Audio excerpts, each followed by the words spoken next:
Udah beberapa hari ini saya jarang upload ya. Sebenarnya kemarin-kemarin juga saya mau upload video tentang Ethereum setelah pindah ke Proof of Stake. Sudah bikin materinya, sudah tag videonya, tinggal proses editing aja. Tapi kayaknya pas mau diedit kayak udah garing gitu, udah kelamaan, udah bosen materinya. Akhirnya saya biarin aja, milih nggak diedit, nggak diupload daripada materi videonya itu bosenin dan nggak menarik. Nah, sekarang di video ini saya mau bahas Shiba Inu. Lebih tepatnya sih bahas pembaruan terbarunya. Ini juga sebenarnya udah ketinggalan dan udah nggak fresh gitu. Ya harap dimaklum, saya ada kegiatan lain jadi belum bisa 100% nge-YouTube. Tapi walaupun begitu, saya akan coba berikan pembahasan yang agak berbeda. Dari mulai pembaruan, terus sampai masih mungkin nggak sih Shiba ke 10 rupiah atau bahkan ke 140 rupiah. Intinya Shiba itu masih bisa nggak jadi salah satu harapan kita untuk meraih cuan di masa depan. Nah, kita akan bahas itu semua sekarang.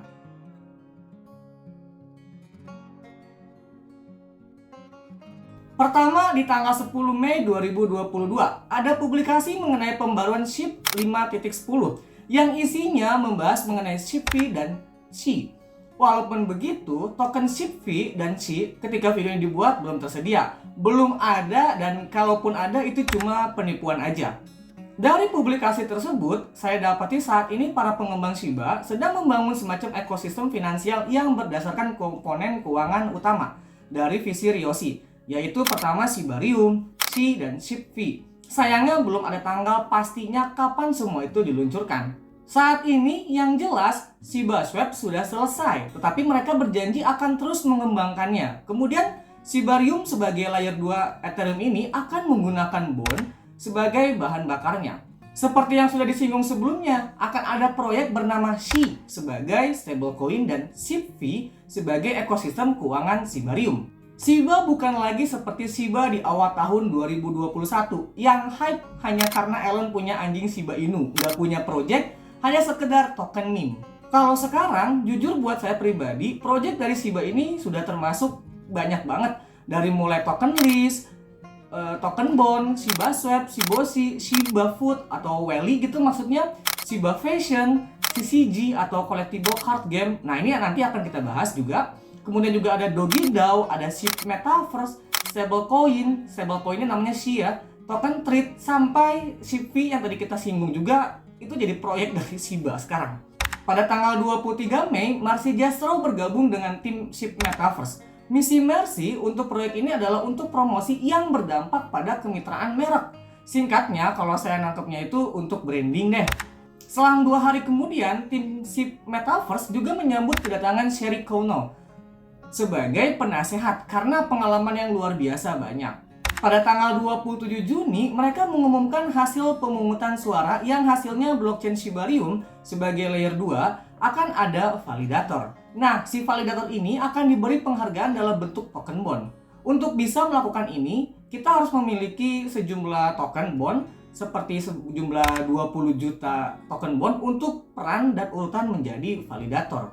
Beberapa hari kemudian, perekrutan untuk tim SHIB Metaverse tidak berhenti pada Marcy dan Sherry. Pada tanggal 13 Juli, David Kern resmi menjadi penasihat di SHIB Metaverse. David Kern merupakan seseorang yang memiliki keahlian dalam desain grafis, produksi video, pemodelan 3D, animasi, pembangunan level, dan manajemen produksi untuk game di berbagai platform.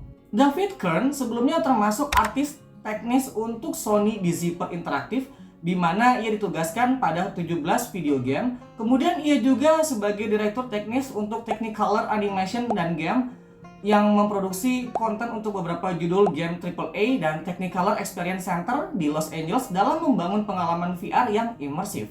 Baru-baru ini David Kern juga mendirikan namanya Token Solid, sebuah perusahaan yang didedikasikan khusus untuk membangun dunia virtual di Metaverse 4-dimensional art and commerce. Cukup mengesankan bukan profil pribadi dari David Kern ini. 1 minggu setelahnya, kembali ada gebrakan dari tim SHIB Metaverse. Shiba Inu telah memilih studio visualisasi kelas dunia, TTF, atau yang lebih dikenal dengan nama The Third Floor, untuk desain dan konstruksi Metaverse yang sedang dibangun.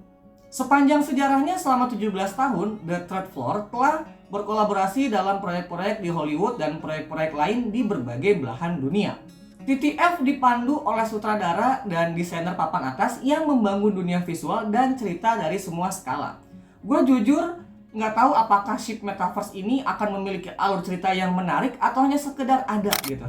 Tapi melihat dari perjalanan panjang TTF ini jadi layak untuk ditunggu bagaimana kira-kira alur cerita ship Metaverse ini. Apakah hanya sekedar ada atau punya Metaverse kemudian juga ada ceritanya, atau Metaverse aja, atau ada story-nya kemudian ceritanya itu layaknya game-game MMORPG. Jadi kayaknya sih emang kita harus tunggu aja nanti itu seperti apa kira-kira. Kayaknya sih cukup menarik.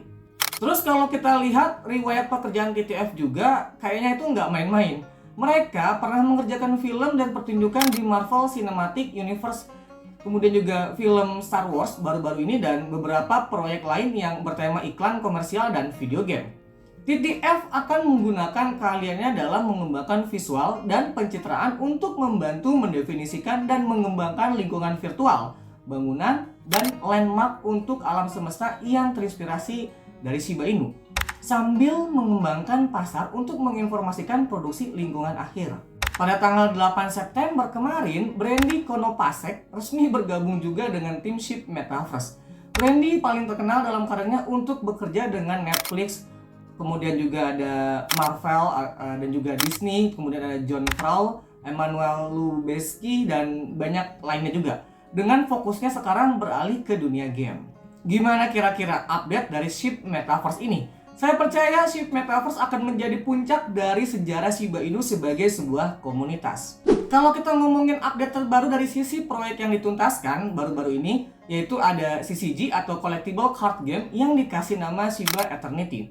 Jadi singkatnya kalau menurut saya kayak main kartu Yu-Gi-Oh di zaman PS1 dulu lah. Hanya grafiknya aja jelas jauh lebih bagus ya. Di video terakhir saya yang ngebahas Shiba Inu, terakhir saya kayaknya juga udah bilang bahwa CCG ini hanya sebagai pelipur lara. Hanya sekedar update proyek biar semangat komunitas itu tetap terjaga, tetap optimis. Kenapa saya berani ngomong begitu? Karena menurut saya CCG tidak akan berdampak signifikan pada harga. Sekali lagi, buat saya, Metaverse lah yang akan menjadi puncak dari sejarah Shiba Inu sebagai sebuah komunitas. Sebenarnya kalau saya berharap Shibarium dan Ship Metaverse itu di-launching kalau bisa setelah halving BTC nanti. Sebab biasanya secara historis setelah halving BTC akan terjadi siklus yang namanya bull run. Ketika bull run biasanya orang-orang pada FOMO, greedy, pada optimis lah gitu.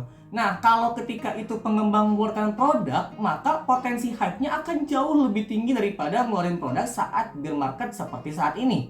Tapi kan halving BTC masih lama.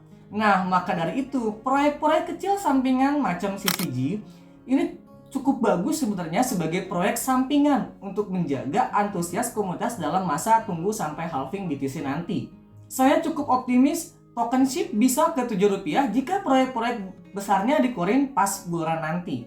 Sebab selain mayoritas orang pada gampang FOMO, kan masih ada jeda waktu untuk pengurangan supply melalui burn yang dilakukan mandiri ataupun dari event-event tertentu. Jadi otomatis supply mereka juga akan berkurang, jadi akan lebih mudah naik daripada waktu supply-nya masih banyak. Kalau ngeluarin proyek-proyek gedenya sekarang, ini saya rasa bisa dibilang kalau saya pribadi sih agak sedikit pesimis dia bisa ke ATH juga. Ya itu cuma ke ATH loh, belum lebih, saya masih pesimis. Kalaupun naik mungkin hanya naik sesaat aja, jebakan bandar aja. Kalau untuk ke Rp140, saya mungkin suatu saat akan berpikir bahwa itu akan terjadi, tetapi seiring dengan semakin banyaknya kegunaan serta proyek yang dirilis. Jadi nggak tiba-tiba Rp140, jadi ada tahapannya, ada waktunya gitu. Tapi sepertinya tidak di bull run berikutnya. Kecuali ada salah satu utility yang benar-benar berguna, yang benar-benar menyebabkan pembakaran besar-besaran itu jadi mungkin aja bisa terjadi. Tapi kalau tiba-tiba pas dia ngeluarin Ship Metaverse kemudian naik ke Rp140, wow itu besar banget loh sebenarnya kalau kita ngeliat dari sisi market cap. Sekarang pertanyaannya, apa yang bisa kita lakukan? Yang bisa kita lakukan tetap support pengembangnya, karena mereka yang lebih tahu daripada kita. Kita hanya orang biasa, orang luar, tidak punya akses apapun ke proyek-proyek tersebut. Selain support, kalau bisa kasih masukan melalui Discord ataupun juga saluran lain supaya barangkali bisa jadi bahan pertimbangan mereka. Kalau orang lain mungkin bakal bilang yang bisa kita lakukan itu sekarang shield, kemudian ajak orang untuk beli supaya harganya bisa jadi naik. Sorry, gue bukan tipe orang kayak gitu. Jujur-jujuran aja, retail kayak kita gini tuh seberapa kuat sih untuk mompa harga ke atas? Bandar beli 5 juta dolar aja harganya cuma naik sedikit atau malah cuma jadi penguat support aja. Itu aja video kali ini, semoga bisa bermanfaat. Thanks for watching.